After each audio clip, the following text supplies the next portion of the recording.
Hello everyone, मैं doctor Poonam Upadhyay, आपकी gynae doctor. Welcome to a YouTube channel Bela clinic.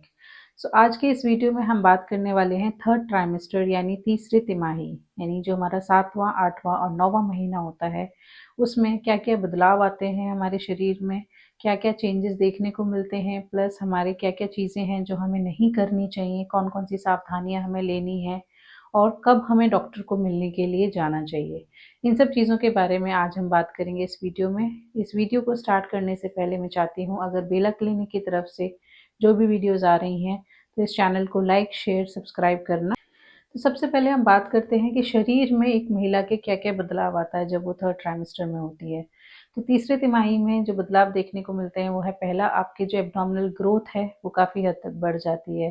दूसरा, आपको सांस लेने में थोड़ा दिक्कत महसूस होने लगती है क्योंकि बेबी की ग्रोथ आपके एब्डोमेन एरिया जो है वो आपके चेस्ट एरिया तक बढ़ जाता है।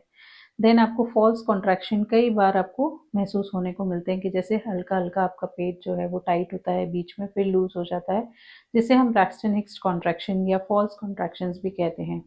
इस टाइम पे जो यूरिन की टेंडेंसी है वो भी काफ़ी बढ़ जाती है, आपको बार-बार हर थोड़ी देर में ही वॉशरूम के लिए जाना पड़ता है।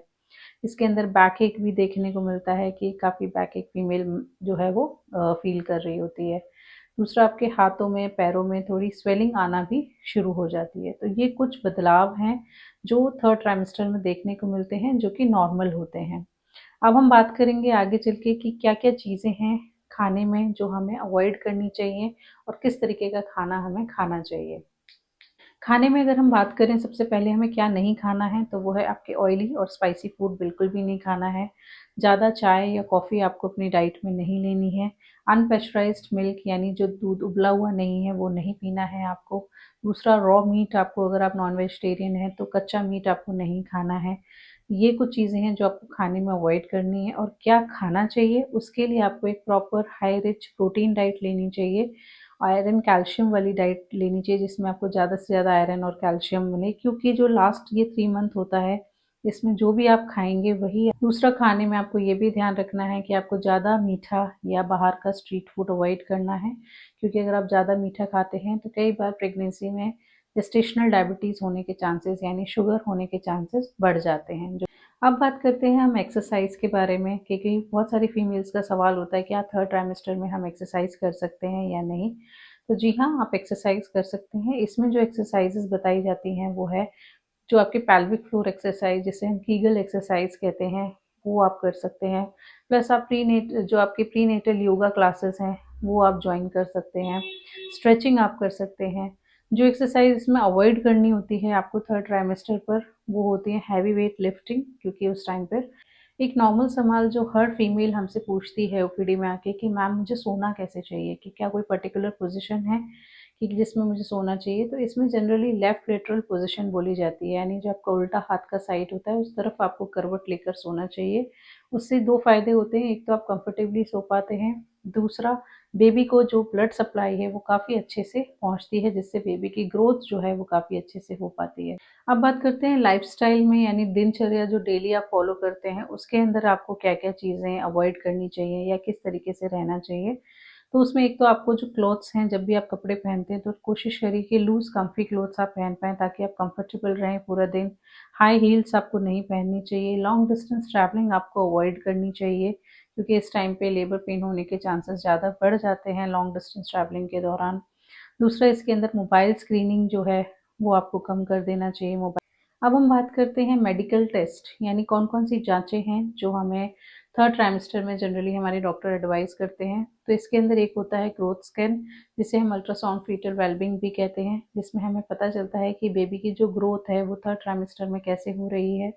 दूसरा, इसमें कई बार पेशेंट को एडवाइस किया जाता है डॉपलर स्कैन, ब्लड फ्लो वगैरह चेक करने के लिए कि बच्चे के जो सप्लाई है, खून की जो संचार है वो कैसा हो रहा है, वो देखने के लिए। ग्लूकोज टॉलरेंस टेस्ट इसके अंदर किया जाता है, ये देखने के लिए कि कहीं माँ को कहीं शुगर तो नहीं हो रहा है प्रेगनेंसी के दौरान। यूरिन टेस्ट किया जाता है और इसमें हीमोग्लोबिन टेस्ट किया जाता है, ये देखने के लिए कि कहीं खून की कमी तो नहीं है। इसमें थर्ड ट्राइमेस्टर के दौरान ही आपको एक वैक्सीन भी लगाया जाता है, जिसे हम टेटनस का वैक्सीन कहते हैं। सो ये वैक्सीन भी बहुत इंपॉर्टेंट होता है जो आपके डॉक्टर आपको बता देते हैं कि आपको कब। अब अगर हम बात करें वार्निंग साइंस की, क्योंकि थर्ड ट्राइमेस्टर है तो ऑब्वियसली आपकी बॉडी आपको प्रिपेयर कर रही है लेबर के लिए, प्रेगनेंसी के दर्द के लिए आपको तैयार करती है। तो इसमें कुछ वार्निंग साइंस होते हैं, जैसे कि अगर आपको बच्चे की जो मूवमेंट है, जो हलचल है, वो अगर दिन में 4 या 5 बार से कम महसूस हो रही है तो आपको डॉक्टर को तुरंत दिखाने जाना चाहिए।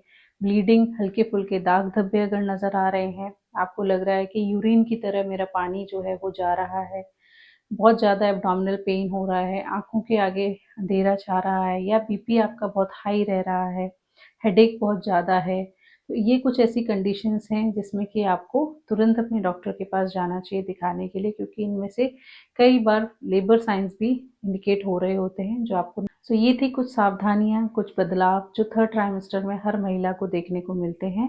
आई होप ये वीडियो आपको पसंद आए। सो अगर इस वीडियो की इन्फॉर्मेशन आपको पसंद आती है तो इस चैनल को लाइक, शेयर, सब्सक्राइब करना ना भूलें। आगे वाले वीडियो में हम बात करेंगे कि थर्ड ट्राइमेस्टर के दौरान आपको अपनी प्रेगनेंसी के लिए, डिलीवरी के लिए क्या क्या पैकिंग्स करनी चाहिए, हॉस्पिटल जाने के लिए आपको क्या क्या तैयारी रखनी है, ताकि जब आपके लेबर पेन स्टार्ट हो तो आप कंफ्यूज ना हो कि हमने ये सामान छोड़ तो नहीं दिया कहीं पर। तो एक चेकलिस्ट होती है जो हॉस्पिटल जाने से पहले आप सबको अपने साथ में रखनी चाहिए। तो वो चेकलिस्ट के बारे में हम बात करेंगे और जानेंगे कि हॉस्पिटल जाने के लिए, प्रेगनेंसी से डिलीवरी से पहले हमें क्या क्या तैयारी करनी।